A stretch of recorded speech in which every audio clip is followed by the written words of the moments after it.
Up until now, we've been fairly generic about the type of architecture that a transformer can take. We focused on what the transformer blocks are and what they're comprised of. However, there's a lot of different ways we can construct a different type of transformer by the way that we organize these transformer blocks.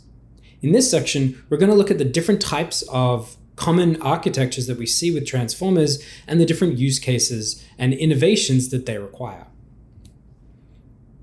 If we take a look at the current state of the transformer family tree, it's pretty big and pretty messy. But we can separate these into three distinct categories. We have on the left here encoder-only models, and we'll talk about what it means to encode with a transformer in just a moment. On the far right, we have decoder-only models, and you'll see some familiar names there like Claude or GPT-4. And in the middle, we have the encoder-decoder models.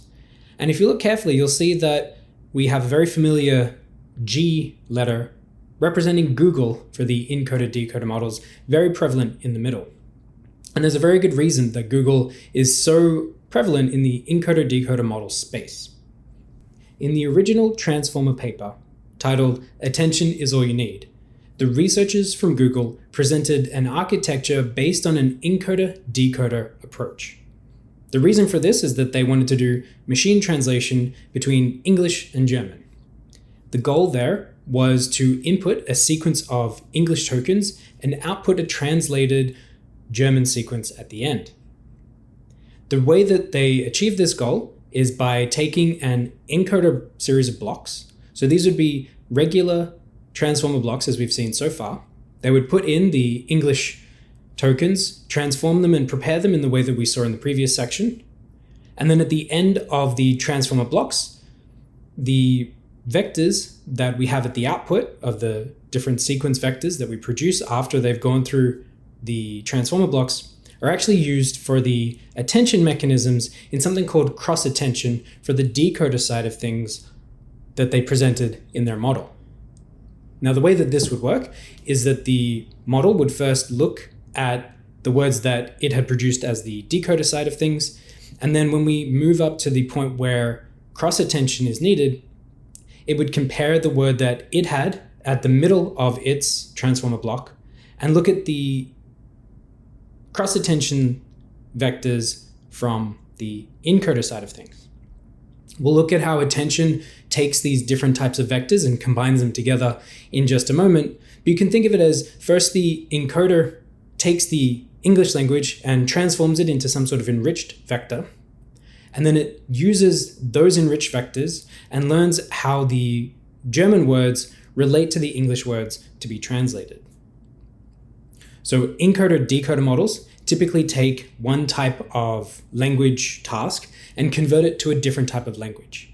This could be translation or conversion, or it might be some kind of halfway in between, such as taking input from English or a natural language of some kind and outputting it as, say, code language.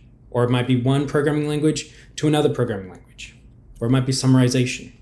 There are a number of different use cases for encoder-decoder models, and they're based on the concept of cross-attention. We'll dive deeper into what cross-attention is and how it can be used later on when we talk about the attention mechanism in detail. But essentially, what the encoder does is it provides an extra source of signal for the decoder so that it can achieve the task that it is given, and that during backpropagation, it learns to rely on the signals from the encoder to achieve its task. The next part of the transformer architecture family is the encoder model. Now, Google also produced a second transformer architecture a couple of years after the original transformer was released, and this was the bidirectional encoding representations from transformers, or BERT. There are a couple of new innovations that BERT released with.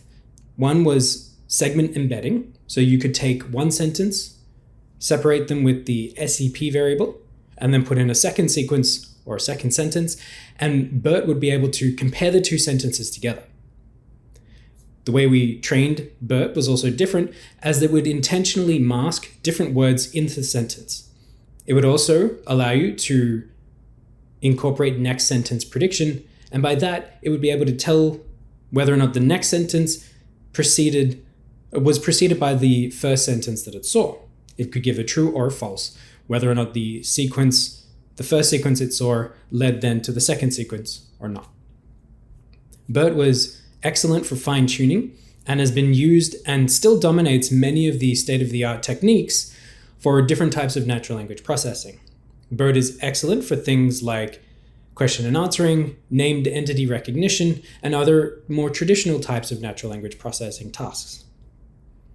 BERT is still in use today and is much more lightweight than some of the larger models that we typically see in the news. Speaking of these types of models, the third type of architecture that was produced based on the transformer architecture are known as the decoder-only models. The most popular and well-known version of this is GPT. GPT, Generative Pre-trained Transformer, is a type of transformer, as the name suggests, that generates new words. You've probably heard of the buzz term generative AI, and GPT is the reason for that buzzword. The whole aim of a decoder-only model is to try and predict the next word based on the sequence that it's currently processing. In GPT, it'll take in all of the vectors that it's been working on and enriching and use the classification softmax layer at the end of the transformer blocks to try and predict the next token or the next word. We've seen a huge amount of applications based on these GPT or decoder-based models, and you'll be familiar with probably ChatGPT, BART, Claude, Llama, MPT, and the list goes on. We'll be focusing a lot on GPT in this course, but also the other encoder-decoder models and encoder-only models are also very valuable and worth spending some time becoming familiar with. Now that we're at a point where we can look back over what the transformers are and how we might build them, it's also important that we take into account some important variables that we'll hear again and again. Let's start with the input side of things. The vocabulary size is the number of tokens that a transformer was trained on, and that encompasses its speech. It enables it to combine tokens together to create new words. The embedding or model size is a very important variable in transformers and relates quite often to the size that the transformer would take up. We'll talk about parameter counts a little later, but one of the most important variables in determining what a parameter count will be for a model is the embedding or model size. These are the dimensions of the word embeddings that we use. Many of the matrices and the neural network sizes that are inside the transformer blocks are directly related to the size of the model or embedding dimension. The sequence or context length is also vitally important, less to the number of parameters that a transformer has, but to the amount of compute that you will need to actually run the transformer. We've seen context lengths change from 512 from the original GPT model all the way up to hundreds of thousands with new models like Claude.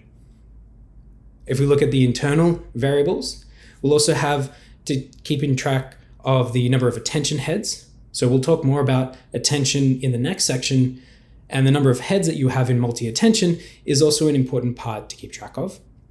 The intermediate or internal feed-forward network size, it relates to the intermediate or internally hidden layer of the position-wide feed-forward neural network. These position-wise feed-forward neural networks take up about 66% of all of the parameters that are learned in a transformer. The number of layers is also vitally important, as that's the number of transformer blocks that a transformer will have. And then when we talk about training, the batch sizes for all of these models is also very important to keep track of. And in fact, while transformers are very much a deep learning entity, you'll notice that a number of things are quite different. It's not uncommon to see things like an epoch of just one or a batch size of just one or two, typical for these sorts of models.